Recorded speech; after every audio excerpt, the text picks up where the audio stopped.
Oh shit! There it is, boys. We're up. Oh, Good afternoon.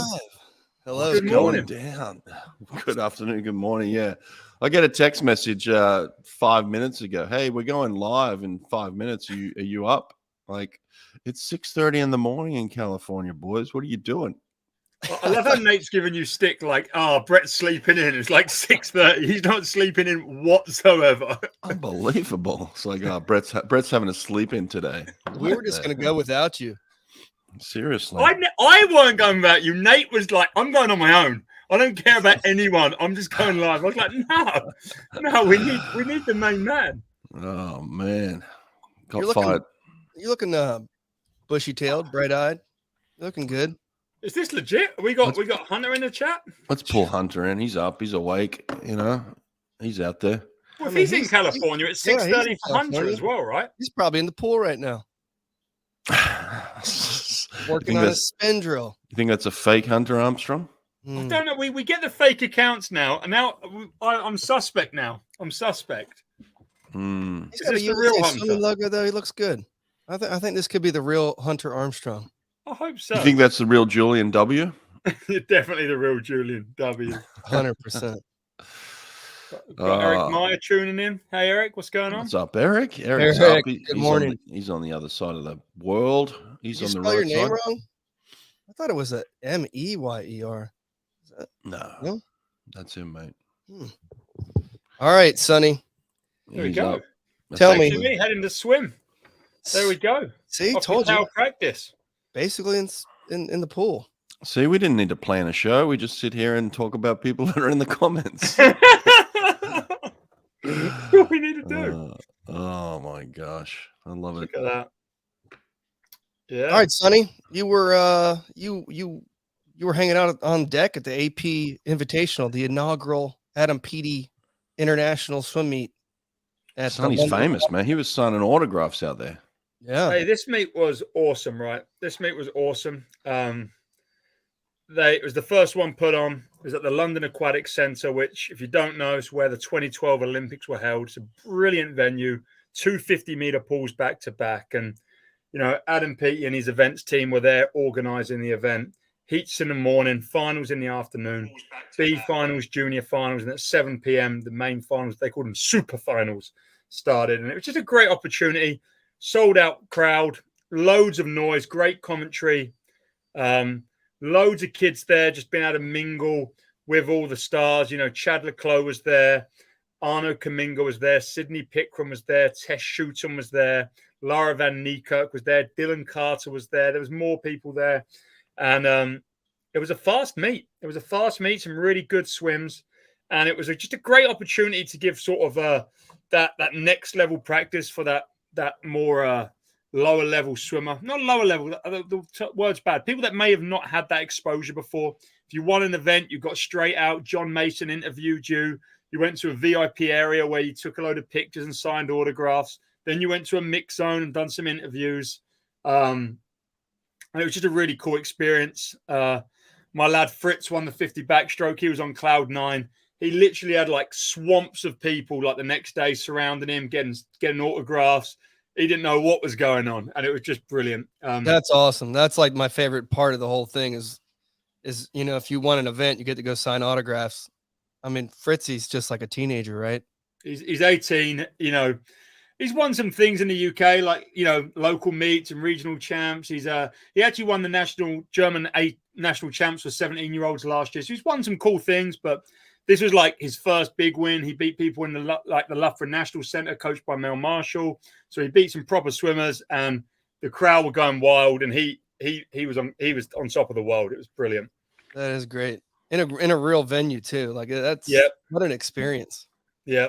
So did you get to chat with Adam Peaty? I had some brief encounters with Adam.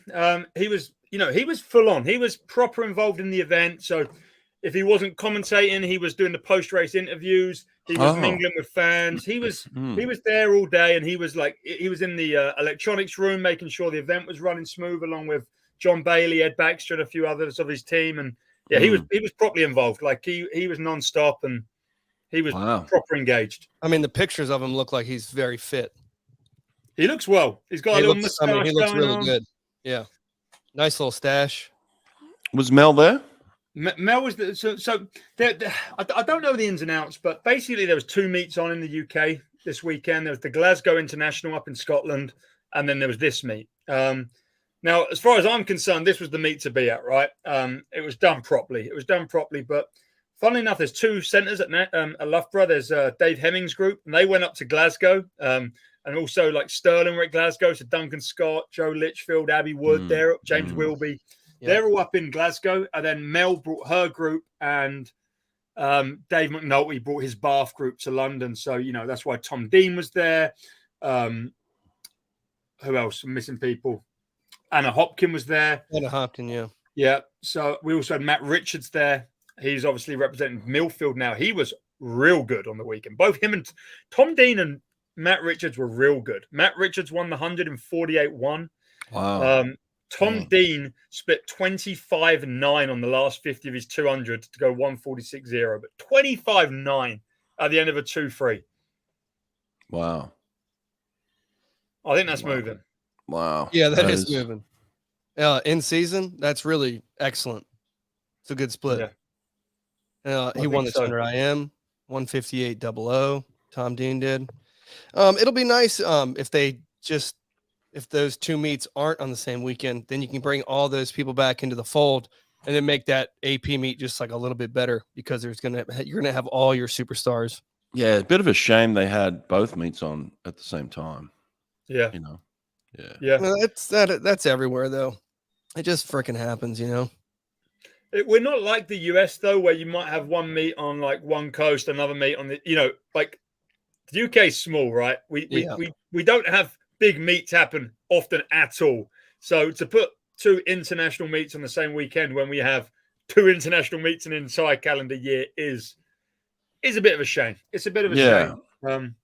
The UK is the size of South Carolina. I mean, we could have organised some, one meet in South Carolina for the weekend instead of 2. Come on. And I think if all the stars that were at both meets were all in one meet, that's like a really cool meet. And it was a really cool meet. Biggest teething issues were there was no live stream of the AP meet. Yeah, that's true. Where's the swim nerd, man? Yeah, could have just hooked that up. Could have hooked up the swim nerd. I'm not sure what the plan is, because they're uploading the races to YouTube slowly. So they've filmed everything. They've got all the content with commentary, with all the cuts, with all the the different camera angles, with the overlays. It was all there. It's just we haven't seen it yet. What YouTube channels are going on? So I think it's the AP race channel. They've built a new YouTube channel for this meet. Control the content. I like that. So, and the real sad thing was that the Glasgow meet was actually on BBC Sport this weekend. So, the Glasgow meet got better coverage. Yeah, because it was just one click, so no big deal. There were some Americans there too. Paige Madden swam quite well, 157 in the 2 free. She took a little bit of time off. She wasn't feeling so good. She's got Hashimoto's disease, so it looks like she's back in the swing of things. I think she had a nice 400 too, like 408. That's not too shabby. No. Katie DeLoof was there, going back and forth with Anna Hopkin in the 50 and the 100. I think they trade blows a little bit. Yeah, there was photo finish on both them races. Yeah, so it looked like it was a nice meet. Oh, yeah. And Dan Whiffen was there. Nate Whiffen was there. Yep. The Whiffens. They were there. And 747. He was really happy with that. I mean, he said he was there really just trying to get that experience of going back to back with distance races, because, obviously Worlds is heat finals for the 15 and heat finals for the 8. So he day 1, he's hit the 1500 up, 1457. Day 2, he hit 2 400s up. And then day 3, he hit the 800 up and was super stoked after all that racing to go that 747. Who beat him in the 400? Felix won that 348. Yeah, that's good. That's a good swim for him. Wow, that's really good swimming. Tom Grieve asked, do we know if it's going to be an annual meet? I mean, I said thanks at the end for organising it, and they said we hope you're back next year. So I hope I think it's going to be an annual event. At least they hope so. What was it like hanging out with your boy Chad Leclos again? Great. if you spent time with Chad, you know he's a great character. He's hilarious and very charismatic, and it's fun. It's fun hanging out, and yeah, I'm going to see him in a few weeks' time. I'm taking two of my boys to Berlin for the German nationals. They're representing Frankfurt, which is Chad's club. I'll be there as a coach for Frankfurt, so that's going to be really good fun. Cool. Heading over to Berlin in a few weeks, and I met quite a few of the other Frankfurt boys, and one of them, Lucas Matsrev, hit a 59.0 100 breast in the 100 breast. Yeah, and it was wow, what a swim! That's quick too. I don't know. I'll put a picture on Instagram. There was two German lads there. They're both 2.1 meters, and then my breaststroke of Cam is like 5'10", and it was just the most hilarious picture. And these two boys ripped. They went. One of them went 27.0, Lucas in the 50, and then the other one, Melvin, 27.1 on the 50. So some fast German breaststrokers at the moment. Second fastest 100 breaststroke ever in German history. Mm-hmm. Mm-hmm. I think just behind Fabian Schwingel. It's Schwingel. Yeah. You know, to be fair to the Germans, I haven't even really felt a German team in years, have I? Like, you know, like you've got a couple of swimmers here and there, but like, what happened to the German team? They just fell off the map. Like, who's running German swimming? Who's trying to get them back to where they were? And how are they doing it? Like, again, what happened to Germany? Like, they should be a powerhouse in swimming. You know, good for them. They got a kid going 59 and flat in the 100 breast. Excellent. Well, but that's like saying New Zealand got somebody to swim fast. Like, this is Germany. You know, it's like one of the world's superpowers. Why are they not a superpower in swimming? They got some badass distancers, dude. They got a couple of swimmers here and there is what I'm saying. But where's the German team is what I'm talking about. I'm not talking about individual German swimmers here and there. But, like, what happened to the German team? Good question. Am I wrong, Sonny? Like, am I just making this up? No, they used to have relays, you know, challenge for medals at the Olympics. They've definitely got a few stars. Lucas seems to be a star now, and obviously Wellbrock, Sarah, and the other lad. What's the other lad? 400, 800? Lucas Martins. They've got a few guys, but yeah, a few. Maybe guys. we can put a team together for Paris then, and we can contend for some real medals at the Olympics. I want to see the German team walk onto the pool deck and act like a team. I want to see them contending for medals. I want to see them, you know, I want to see people talking about the German team again, not just one swimmer here or one swimmer there, you know? If there's a 4x800 free relay, they got it. That is very true. I mean, they're golden. Sorry. Someone just put Florian and Wellbrock. Yeah, I was like the same club. I was like, aren't they the same person? That's like saying Brett and Hawk do the podcast every Monday/Wednesday. Yeah. Yeah, I was like, that's got to be the same person, doesn't it? It's a little typo. Is it Nate and Swim Nerd's birthday today? It was yesterday, yes. Oh, it was Nate's birthday yesterday? Yes, sir. 39, baby. Damn, Big 39. dude. Oh, wow. Happy birthday, Nate. Right, Sorry I thank you. missed that. No You worries. look great. Birthday. You didn't even announce that to anybody. It was your birthday. You just kept that one quiet. I was in the Outer Banks all weekend. We partied for like multiple days with all these family and friends we had out there, all these little kids. We couldn't go to the beach because it was like 30-mile-an-hour winds and 60 degrees and rain. So we just partied inside the whole time. It was great. I had a great time. Nate's birthday is the 30th of May. Everybody remember that now. 5:30 twice a day, every day. Are you gonna celebrate next year like the Adam Peaty meet? You gonna come back next year and do it again? Do the big 4-0. It's kind of crazy to think I'm breaking in. I'm almost in Brett's age group now. 40 next year, man. Welcome to the club. Come in. Come Come join on us. Yeah, it's kind of nice, you know, because as a master swimmer, you're gonna rank up and be the young guy in that age group. So we'll see. You know, the problem is when you get in your 40s, you got to start working on your biceps. Look at those Dad. bad boys for 48 tomorrow. Oh, no, Friday, actually. 48. Look at that. I think I got to go get this rotator cuff surgically repaired first. Something's wrong with it. I can't freaking slip anymore.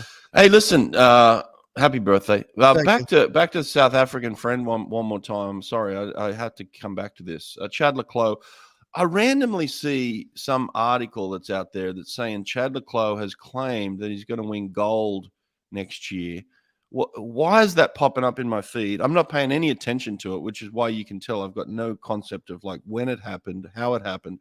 I just see it pop up and I'm like, I just ignore it as if like he really wouldn't have said that. Did he guarantee that he was going to win gold next year in Paris? I mean, I saw the article. I didn't actually read it and see what the quote was, but I didn't either. you know, Chad backs himself. Chad backs himself, and if he's going to swim, he wants to win. So I believe he would have said it. Well, no doubt about that. But did he guarantee he was winning gold in Paris? Is what I'm I trying love to get it, at. man. I got no I problem didn't see with the that. quote, but like, yeah, he believes. He believes, and like, Brett. If you're not truly believing that you can do something, then what you're playing at, right? Like, No, I think we all believe that, and we all know that we're going in believing that, but we don't come out and say we're guaranteeing that we're winning gold. Like that's a different level, isn't it? I think so, but like that's the mentality. Dan Whiffin's the same. Like I chat with Dan Whiffin, and he said I heard Dan Whiffin say in his pre-race interview after winning the 1500 this weekend. He said, "I'll be going to Worlds and I'll break the world record." Like I love it. He's not I'm saying I'm all in. He's not saying I'm going to win. He's saying I'm breaking the world record and winning At Worlds. at Worlds. Can't wait. Wow. Like, okay. Or maybe swimming's turned a corner. Maybe we're going into the MMA style. I was just going to say, did you see the Conor documentary that came out? Conor McGregor? I did. I watched it. I mean, the whole time he's just manifesting, in the early days, like I'm going to be the champ, he kept saying it over and over again. And maybe these guys watched it and they started to manifest. Could be. I was talking to George Bavell on the weekend, and he brought up 2004, and he said that apparently before the Athens Olympics, Kosuke Kitajima said, if I don't win the 100 breaststroke, I'm never returning to Japan. I don't know if you remember that. You was obviously at that Olympics, Brett, but I mean, it kind of sounds like a pretty Japanese thing to say. Yeah. Well, he said it in Japanese, so I couldn't fully understand it. But if someone had have translated it for me, I would have told him but he ended up winning, right? So he's able to go home. And he'd done it again in Beijing. So he got to return home. Twice. Hopefully he didn't say it in London. Yeah, touche. I don't know, like that sort of stuff though. It's got to work to a degree, right? You got to back yourself somewhat. Oh yeah, but I think look, there's enough pressure at the Olympic Games as it is, and there's enough. Like everybody's there at their best. Like it's very hard to guarantee a win at the Olympic Games. It's hard enough to get one. It's hard, but guaranteeing one is a whole another level of just making life difficult for yourself. Yeah. I don't know. Just look at last year's Commonwealth Games. Sure. Hey, what about Roland? Roland's going, baby. Roland Schoeman is going to the World Championships. He got himself the B cut, and they pulled him into the team. I don't know much about the team criteria of getting in. Sounds like there was a couple of people who had some B cuts, but they ended up choosing Roland, and good for him. Like what is it? 22 years later that he's going to go back to the same venue and in compete. His 40s? Oh. I was racing against him in that race when he ended up getting the bronze medal. I think I ended up 5th in that race. He got me by a couple of places in that one, but I couldn't imagine. Like as much as I like to say my arms are looking good right now, I can't imagine racing 22 years later. I can't imagine racing right now at the World Championships. I mean, hats off to him. Whatever you say about how he got there or should he be there, like, man, what a story. Just the fact that he's on the pool deck 22 years later racing at the same meet. I mean, representing his country.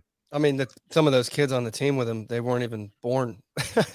No, they definitely weren't born. Oh yeah, I didn't even think about that. Wow, weren't even born when he was winning.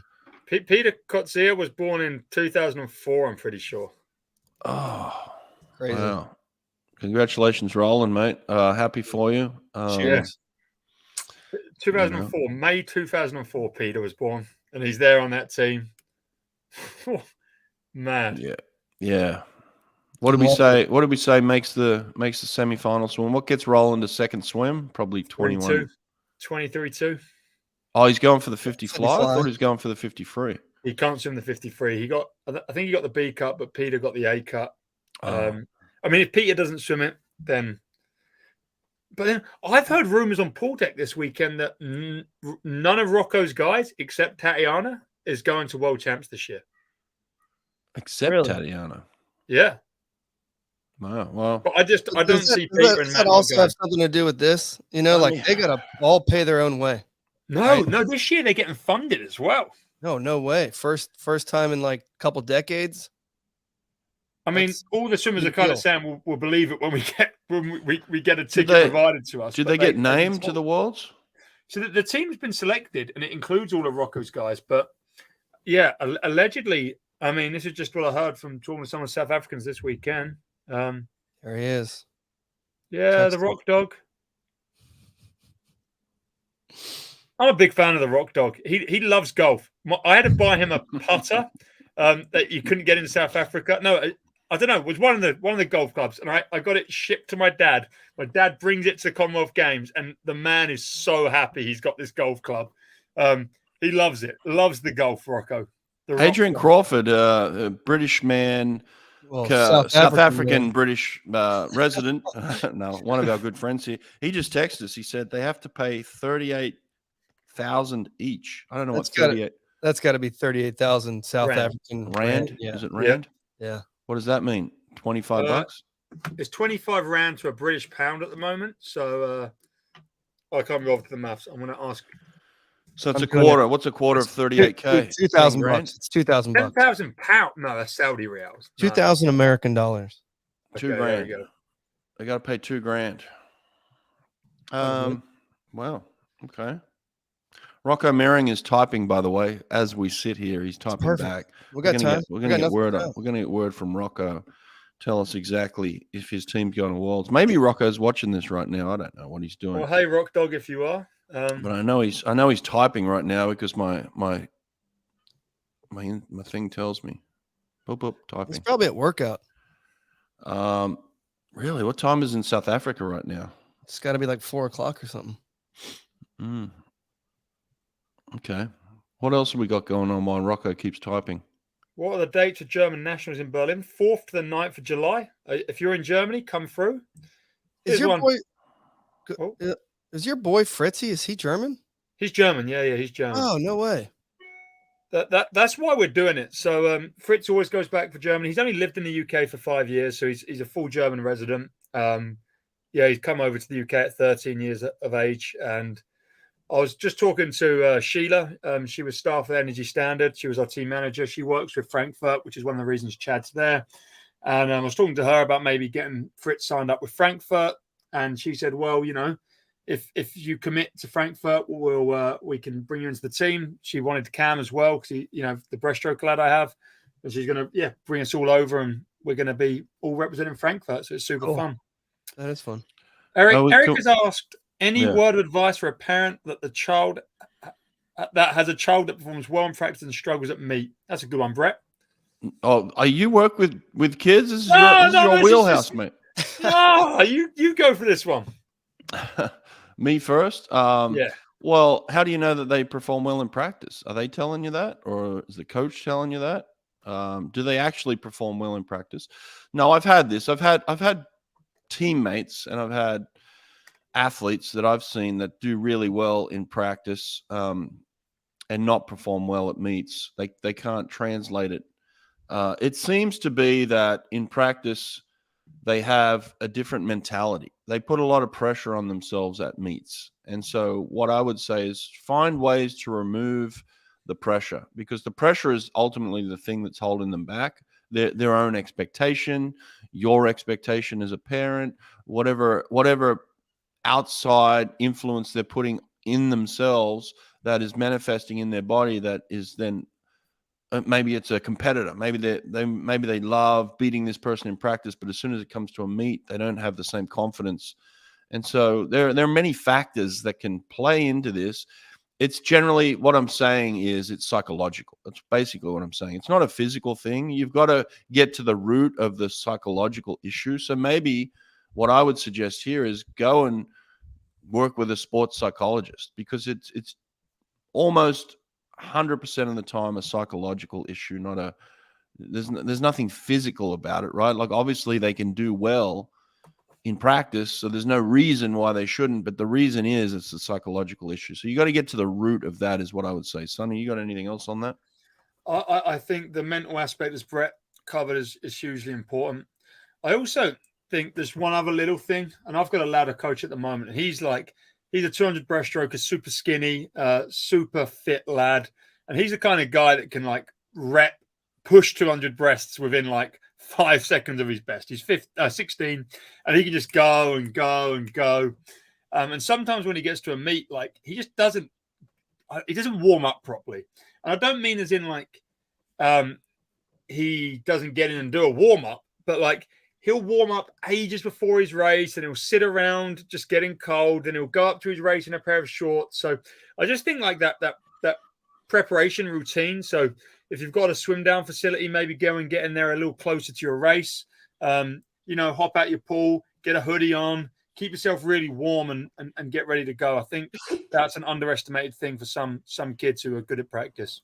Yeah. I think a lot of people need a lot more warm up than they actually do as well. Like a 500 or an 800, that's not like, it might take 1,500, it might take 2,500, depending on what and part of that is psychological too. So if they do well in practice, give them things that they do in practice to make them feel comfortable at the meet. And generally that is like longer warm-ups, like you're talking about, doing some type of set that gets their heart rate going, because that's familiar to them. So like, yeah, you got to give them that familiarity of like feeling like, hey, this is just another practice, right? Like, so again, it's psychological, but you got to build in these things that make them feel comfortable. So, and maybe just a little bit more race simulation in practice. A lot of times we're pushing off, we're doing reps, and it's not like, hey, we're getting on the blocks, and we're actually doing the event that we're going to race. Right, yeah, that's key too. I like that. We just got word from Rocco. Okay, here's his text message. He says, are you asking if South Africa is going to enter a team for Worlds? The answer is yes, South Africa's going. Am I sending swimmers there? Yes, only Tatiana and Emma Celius. Chelius, yep. Is it Chelius? Yep. Yep. Okay. My other qualifiers can't go due to important academic exams such as Peter Kotze and Kayleen Corbet. Those two are not going to go. They've got exams at the same time, which kind of sucks. Yeah. That sucks. Can't you just can't you push the those exams around, early move or those something? around? Yeah. Hey, I'm trying to become a world champion here. Y'all mind if I take this exam a little bit early? Yeah. It says others are rather being sent to World Student Games because they have a better chance to be competitive at the meet. So he's basically taking some of those kids and sending them to world unis because they got a better chance. Mm-hmm. That's in China. Yeah. And America's not going. But they are, but people are going for America. I think some people are going that if they want to fund themselves. I saw some GoFundMe's. Yeah, I saw that. Yep. So that's the situation with Rocco's group. A couple of people got exams, a couple of people going to a different meet for a better chance to compete, and then a couple of them are going to win some medals. So yeah, makes sense. I know it's Peter's matric year, which is pretty important over in South Africa, and he's got ambitions to go to Cal, so probably needs to knuckle down and get decent results.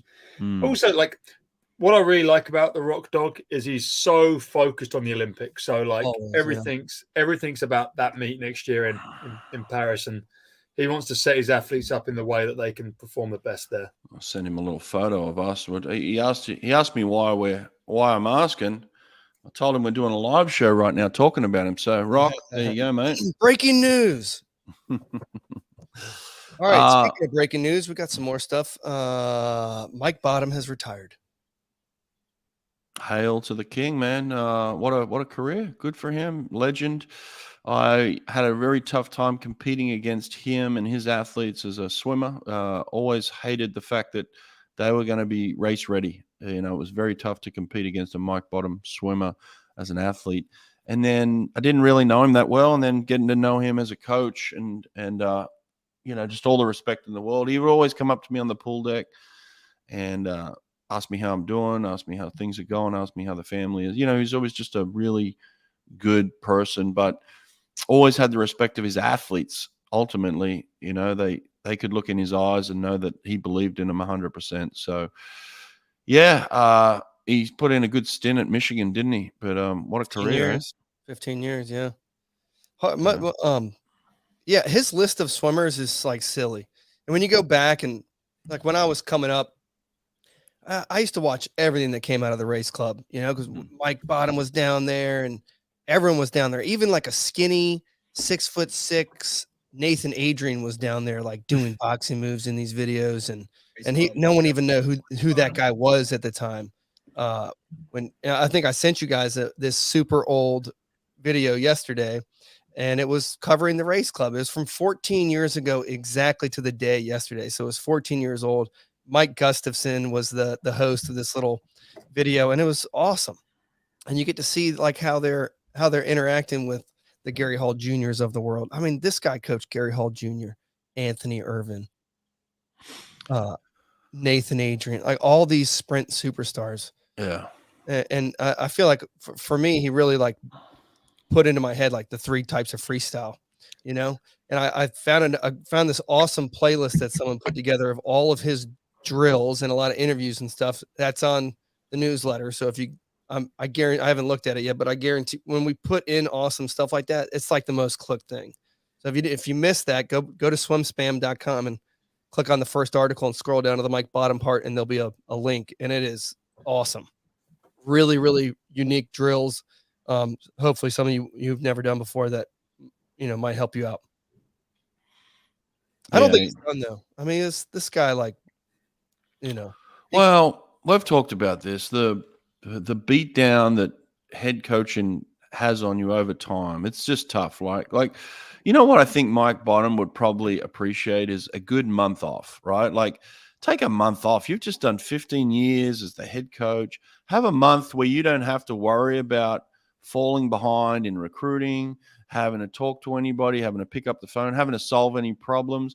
Have a month where you can just go and enjoy your family, go somewhere, like literally have a month. You know what I mean? But you can't do that. Like, you're the head coach of Michigan. You're getting paid a good salary, and there's expectation that you've got to hold this thing together and keep it rolling and go from NCAAs to nationals to world championships to like roll on to the next thing and go into the next thing and recruit and recruit and recruit and recruit.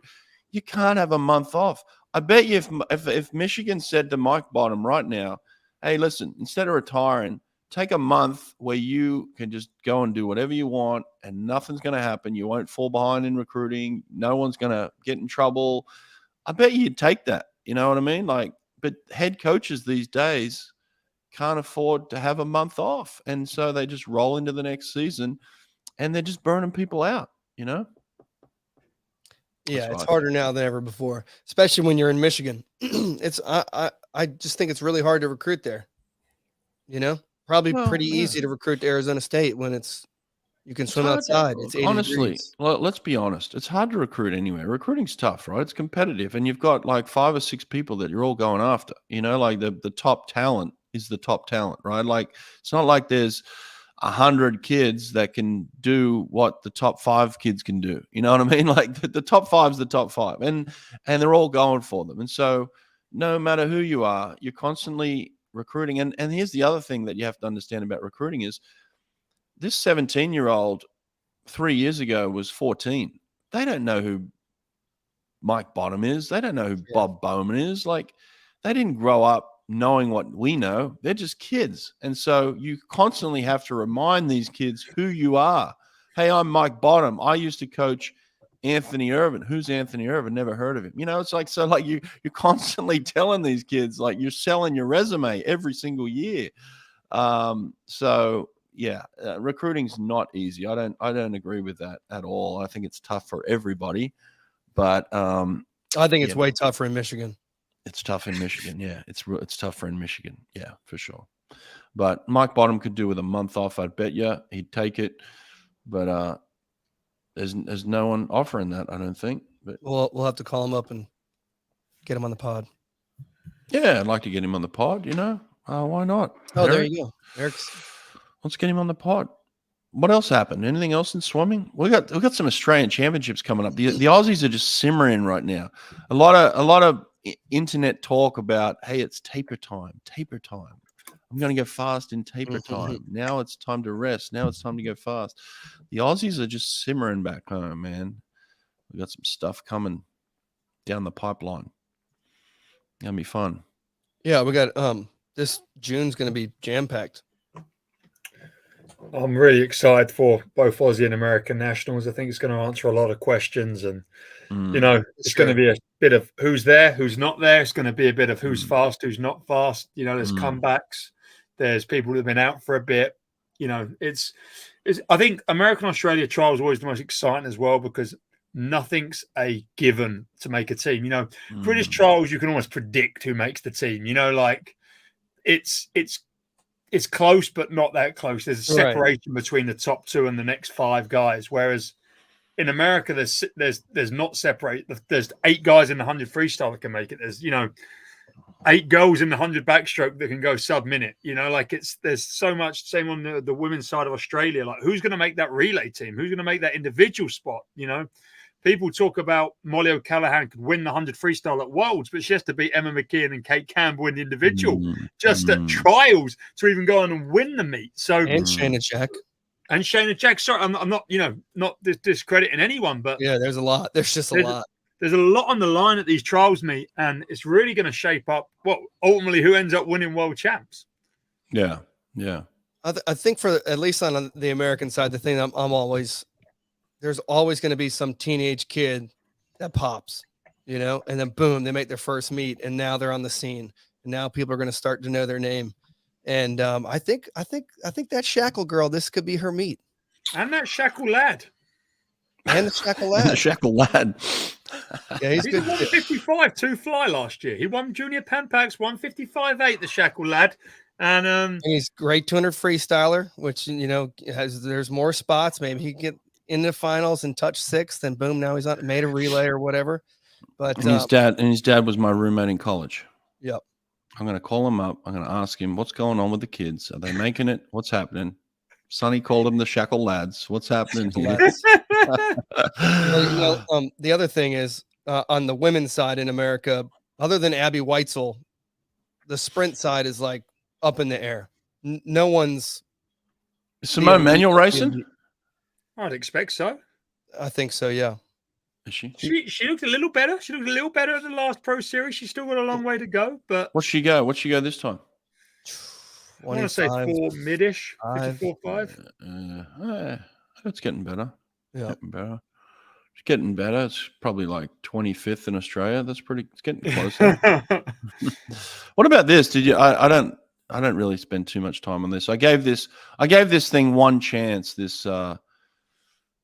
This fake adjusted times. This fake adjusted time thing. I looked at it, Julian. I did look at it. I looked at the 53 and it said if Cesar Cielo didn't have a suit on, he would have gone 21.6, and he went 21.7. I think 21.7. Yeah, I was like, it's so stupid because Cesar won 2009 Worlds in a suit, but then he won 2011 and 2013 without a suit. So, like, we already know what he could have done without a suit. He won Worlds twice after this. Actually, you know what? He may have won in 2015 as well. Did he win 4 times in a row? Can we get some confirmation on this? I think Cesar won 2011, 2013.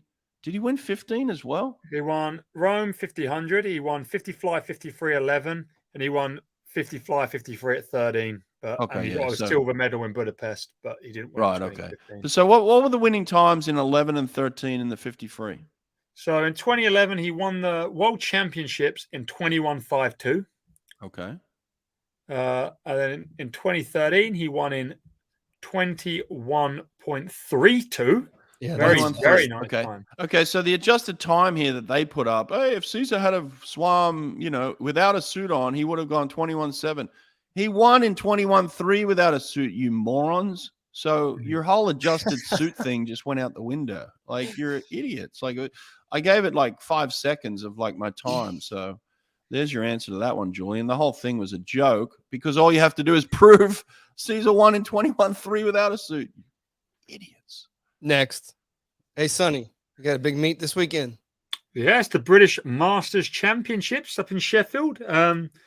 Me and the lads, we're racing all 5 relays, no individuals, just the relays, which means that's the 4x50s, the 4x100s, but also, quite terrifyingly, the 4x200 freestyle relay.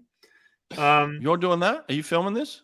Oh, we're filming it. We're the project is all 5 British records in the 100+ category.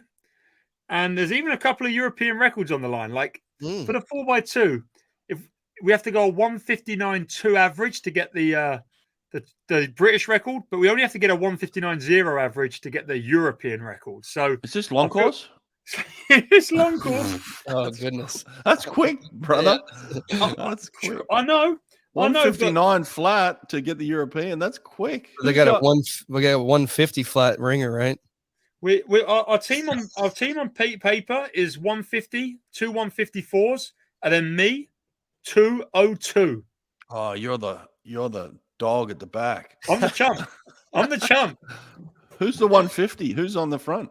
My good friend Reg Lloyd's been with him since 2010. Used to date my sister. Is Reggie in 150? Is he in form? 150 form? Look, I believe Reggie is in. He's not been 150 since. Because you're not in 202 form. You're in like 208. So Reggie better stop it. Stop. Oh, Reggie better be in 148 form if you're on the back end of this thing. You dated your sister and broke up with her. You're still friends with him? Oh, this is when they're like 16. He's a good lad. He's a good lad. Look, he went on holiday to Portugal last week, so I believe he's tapered. God, he's on holiday in Portugal. He's eating those little pastries in Portugal. He's not in 150 form. I told him to go and get some sessions of Jogo Ribeiro in, but Jogo is in Gloria in Turkey, so he actually just went the week off. He didn't get any sessions of Jogo. Crazy. Could have done that. The World Cup Open Water was down there this weekend too. I'm sure that would have been brilliant prep. Yeah. Talking of Masters, I want Brett. This is a project I seriously want. Brett Hawke Masters World Record 23.55. Yeah. I mean, yeah. Have you seen my Instagram lately? Have you seen me in the water? Yeah. I'm back, baby. Sculling. I'm back in the water.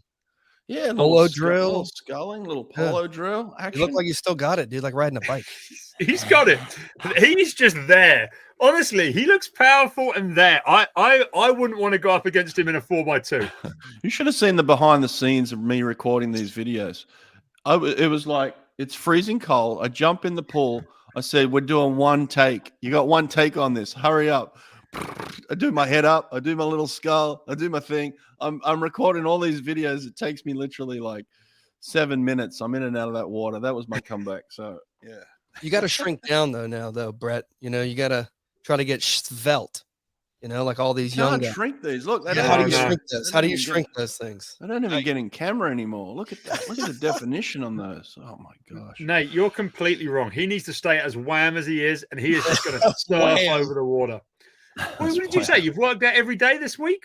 I have worked out every day. Yeah, I'm doing this these little circuits. You go at 4:30 in the afternoon. The circuits go for 45 minutes, and you go in and get a little whack and come out feeling good. So I'm going to keep it going. Why not? You know, body pump. I'm 48 on Friday, mate. I've got to cross that threshold. I'm creeping up onto the 50. Nate was talking about the 40s. I'm creeping into the 50s soon. So got to keep this thing intact. It's crazy. Yeah. Whoa, no. Wham. Hawk. Wham. I don't know. Wham. Isn't that who's the lead singer of Wham? No idea. No idea. No, it was yeah, you do. You know, it was yeah. George Michael. George Michael. Yeah. So you're calling me George You Michael did know. Hawk. He did know. Yeah, exactly. What else, boys? Is that it? I think that's it. I think we're there. Yeah, we're there. 7:31. We did well. It's good. All right. I love the little self-affirmations after. Good job, guys. Nice show. Yeah, good job. Nice Yeah, show. why not? Yeah, I don't know. Next time we're gonna wing it.